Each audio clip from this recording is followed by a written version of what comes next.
13 novembre 2020, soit une semaine avant la tentative de conciliation, je contacte le greffe pour lui faire part de mon étonnement sur le contenu de ce courrier. Le 19 novembre 2020 après-midi, donc la veille de la réunion, Madame Rabillard se décide enfin à me répondre et valider l'origine de ce courrier. Elle va essayer de m'expliquer que la faute d'orthographe est une erreur présente du 1er janvier 2020 à novembre de cette année,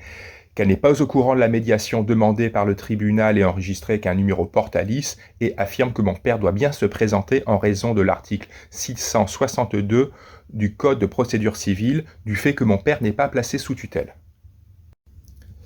Je lui fais une copie de l'article en question et il lui répond qu'il n'est aucunement fait mention d'une mesure de protection d'un juge.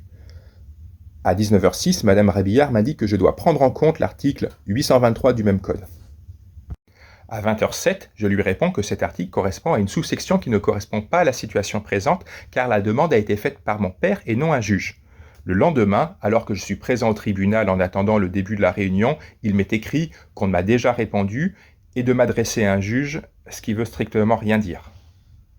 Quelques jours après les mensonges de Madame Rabillard, je lui demande de bien vouloir me communiquer l'identité du greffier ayant rédigé et signé la convocation et, en mode mafia, elle assume la responsabilité de ses magouilles, sûrement parce qu'elle sait qu'elle ne risque rien pour produire des faux en écriture publique par personne dépositaire de l'autorité de l'État.